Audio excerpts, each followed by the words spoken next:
Bismillahirrahmanirrahim. Allahumma salli ala sayyidina Muhammadin wa ala tahirin wa ashabil muntajabin. Assalamualaikum ya Rasulullah. Assalamualaikum wa ala ibadillahi salihin. Assalamualaikum jami'an warahmatullahi wabarakatuh. Kembali lagi kita akan bertemu untuk membacakan buku Tauhid Al-Mufadhal, mengurai tanda kebesaran Allah Subhanahu wa taala penerbit Pustaka Hidayah. Buku ini sudah kita ketahui adalah buku yang menjelaskan tentang semesta, tentang hikmah-hikmah di balik penciptaan Allah Subhanahu wa taala atas seluruh makhluk yang ada di dunia ini, terkait dengan manusia, binatang, tumbuhan, yang disampaikan oleh Imam Ja'far As-Shadiq kepada muridnya, yaitu Al-Mufadhal bin Umar Al-Ju'fi. Dia kan pernah diskusi dengan orang yang Ibnu Abi Al-Auza, jadi seorang zindik, yang seorang materialisme yang tidak percaya dengan konsep kreasionis, tidak percaya dengan konsep penciptaan dan seluruhnya, tapi dia percaya dengan adanya sendiri. Jadi seluruh semesta ini terjadi dengan sendirinya, tidak diciptakan gitu.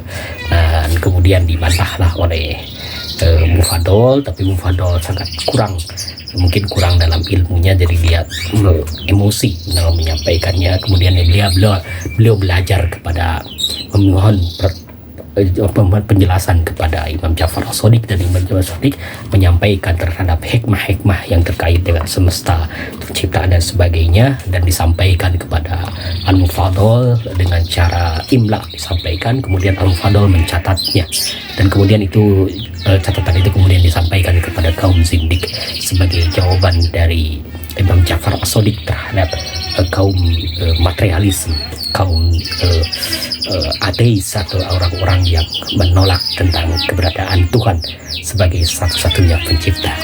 Baiklah, kita akan masuk kepada sebab pendiktean Al-Mufadhal dari Imam Ja'far As-Shadiq.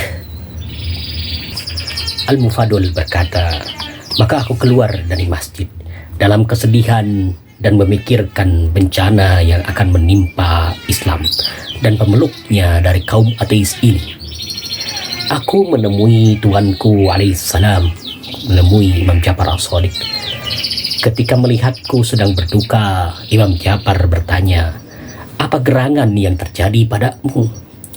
Maka aku ceritakan apa yang aku dengar dari dua orang pengikut ajaran Dahriyin, pengikut yang mengajarkan, yang mengikuti, menolak tentang adanya Tuhan, atau yang kita sebut sebagai kaum materialis atau kaum ateis.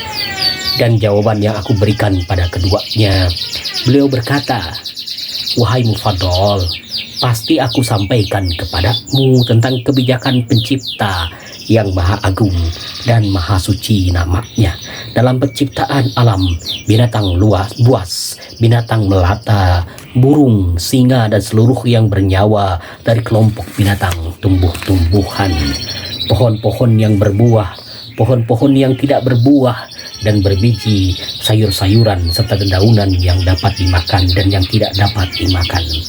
Semua itu menjadi pelajaran bagi orang-orang yang mau mengambil pelajaran. Semua itu menjadi pelajaran bagi orang-orang yang mau mengambil pelajaran. Mengenalinya menenangkan hati orang-orang yang beriman dan membingungkan orang-orang yang ingkar. Datanglah kepadaku besok pagi.' Jadi Imam Ja'far As-Shadiq meminta kepada Al-Mufadhal agar dia datang besok pagi ke rumahnya untuk mendapatkan penjelasan terhadap yang terkait dengan semesta alam, tentang binatang, tumbuhan, dan hikmah di balik penciptaan alam semesta ini. Di sini kita mengetahui bahwa tidak setiap orang bisa memahami, mengambil pelajaran terkait dengan hikmah di balik penciptaan alam semesta, penciptaan tumbuh-tumbuhan, binatang, dan sebagainya. Hanya orang yang mau saja mengambil pelajaran, maka dia akan menemukan kebenaran, maka dia akan menemukan hikmah-hikmah. Jadi mengenali siapa di balik penciptaan ini akan menenangkan hati orang-orang yang beriman. Jadi kalau kita sudah mengenal, tafakkaru fi khalqillah wala tafakkaru fi zatillah. Melalui baginda Nabi Muhammad SAW menyampaikan bahwa Allah Ta'ala telah menyuruh kita untuk membaca, mempelajari semesta alam. Tafakkaru fi khalqillah wa la tafakkaru fi zatillah. Tapi jangan memikirkan zatnya, pasti tidak akan sampai ke pengetahuan kita kepadanya. Nah, yang harus kita lakukan adalah menggali informasi, pengetahuan, bertanya, dan tidak melakukan penolakan-penolakan yang didasarkan ketidaktahuan. Sebetulnya menurut saya adalah bahwa orang-orang yang melakukan penolakan terhadap pengetahuan, penolakan terhadap hikmah di balik semesta ini, sebetulnya dia belum sampai saja pada keyakinan yang betul-betul dia masuk akal atau bisa menentramkan saja. Kalau dia bisa memahami dengan cara pikir dia, kemudian menemukan bukti-bukti berdasarkan penelusuran dia, sampailah pada kebenaran secara hakul yakin, tentu saja dia tidak akan melakukan penolakan-penolakan seperti yang dilakukan oleh kaum zindik atau dakhriyin. Mereka belum sampai saja. Jadi informasi mereka belum cukup kuat untuk meyakinkan.